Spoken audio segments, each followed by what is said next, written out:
रमेश और राधा, राइट। तो इसे हम बोलते हैं समुच्चय बोधक। और भी हम तरीके से जोड़ सकते हैं, जैसे क्योंकि, ताकि। तो ये सारे क्या है, समुच्चय बोधक। जब हम दो वाक्यों को एक साथ जोड़ते हैं, we are connecting two sentence each other, okay, that connector is we are calling conjunction, like क्योंकि, ताकि। समुच्चय बोधक के प्रकार। समुच्चय बोधक क्या होता है, तो दो प्रकार के होते हैं, समानाधिकरण समुच्चय बोधक और व्याधिकरण समुच्चय बोधक। समानाधिकरण समुच्चय बोधक क्या होते हैं, ये अव्यय जो दो या दो से समान पदों या वाक्यों को जोड़ते हैं। ये दो पदों को या दो से अधिक, ये दो वाक्यों को या दो से अधिक वाक्यों को एक साथ जोड़ते हैं, या दो लोगों को आपस में एक साथ जोड़ते हैं, उसे हम कहते हैं समानाधिकरण समुच्चय बोधक। जैसे रमा, गीता, शीला और सुनीता बैडमिंटन खेल रही हैं, तो यहाँ पे हमने रमा, गीता, शीला और सुनीता सबको जोड़ दिया, किससे, और से, है ना। तो ये क्या हो गया, समानाधिकरण समुच्चय बोधक।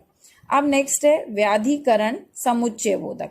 तो व्याधिकरण समुच्चय बोधक पढ़ने से पहले देखो, समानाधिकरण समुच्चय बोधक के एग्जाम्पल भी दिए हैं, जैसे तथा, परंतु, अगर, मगर, बल्कि, लेकिन। तो ये इसके उदाहरण है समाधिकरण समुच्चय बोधक। बट व्याधिकरण समुच्चय बोधक क्या है, ये मिश्रित वाक्यों को, बहुत सारे मिश्रित वाक्य होते हैं ना, मिश्रित वाक्य मीन्स मिक्स्ड वाक्यों को जोड़ता है, आपस में जोड़ता है। जैसे मुझे 2 दिन से बुखार था, इसीलिए मैं स्कूल नहीं गया। वह अभी मेहनत कर रही है ताकि अच्छे अंक प्राप्त कर सके, तो इसीलिए, ताकि, है ना।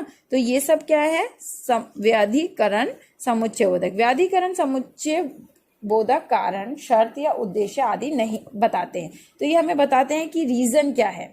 आज मैंने छुट्टी ली क्योंकि ली थी ताकि मैं अपना होमवर्क कर सकूं, है ना। तो ये बताते हैं कोई रीजन हो, कोई शर्त हो, है ना, कोई एम हो, तो उसके लिए तो व्याधिकरण समुच्चय बोधक लगाया जाता है। अन्य व्याधिकरण समुच्चय बोधक शब्द क्या है, मानो, ताकि, यद्यपि, तथापि, हालांकि, चूंकि, क्योंकि, इसीलिए आदि। तो हम इन सब का प्रयोग करते हैं। अब नेक्स्ट वन है बच्चों, नेक्स्ट वन है विस्मयादि बोधक यानी इंटरजेक्शन। विस्मयादि बोधक, तो आपको पता है विस्मयादि बोधक मतलब होता है आश्चर्य, खुशी, शोक, चेतावनी आदि इन भावों को, फीलिंग्स को व्यक्त करना, एक्सप्रेस करना विस्मयादि बोधक कहलाता है। जैसे अरे वाह, छी, शाबाश, होशियार, राइट। तो ये सब जो वर्ड्स है, ये क्या है, विस्मयादि बोधक शब्द है ना, एक्सक्लेमेशन वर्ड हम जिसे कहते हैं। तो इसको हम इंटरजेक्शन भी कहते हैं। तो यहाँ पे हम इसको क्यों लगाते हैं, क्योंकि हमें इन अव्ययों में ये जो अव्यय हैं, इनमें एक दूसरे से संबंध दिखाना होता है। इसमें विभिन्न भावों को व्यक्त करके हम विस्मयादि बोधक अवयव का प्रयोग किया जाता है। हम इसमें अपने विस्मयादि बोधक शब्द डाल के और फिर अपना वाक्य लिखकर हम इसमें अपने अर्थ को समझा सकते हैं। जैसे शाबाश, वाह, अरे, हाय, उफ, छी छी, थू थू। तो ये सब हम बोल के समझा सकते हैं। अब हम जान गए बच्चों विस्मयादि बोधक क्या है। नेक्स्ट है निपात। निपात मीन्स पार्टिकल।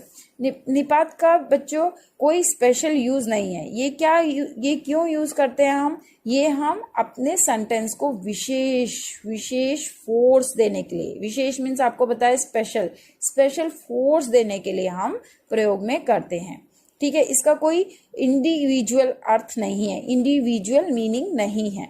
तो हम we are using only four force in our sentence. जैसे मैं तो यह काम नहीं कर पाऊंगा, मैं तो यह काम नहीं कर पाऊंगा, तो मैंने तो किस लिए लगाया, फोर्स के लिए।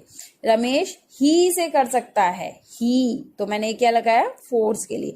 तो, ही, तो, मात्र, तो ये सब हम लगाते हैं अपने सेंटेंस में फोर्स के लिए। जैसे केवल, यह राशन केवल गरीबों के लिए, तो केवल मैंने किस लिए लगाया, फोर्स के लिए। तो ये कौन सा शब्द है, निपात।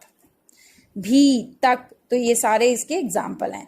अब बच्चों जान गए, क्योंकि किसी भी पद पर विशेष बल देना आवश्यक होता है तो हमें निपात की आवश्यकता होती है। निपात का कोई अपना स्पेशल अर्थ नहीं होता और निपात वाक्यों में विभिन्न स्थान पर प्रयोग किए जा सकते हैं। तो हम निपात को अपने वाक्य में कहीं भी प्रयोग कर सकते हैं फोर्स देने के लिए। ठीक है बच्चों, तो आई होप आपको ये पार्ट समझ में आया होगा। Page number 119। तो अब आप इसको फिल करो और जो भी आपके डाउट्स हो आप क्लास में पूछो। धन्यवाद।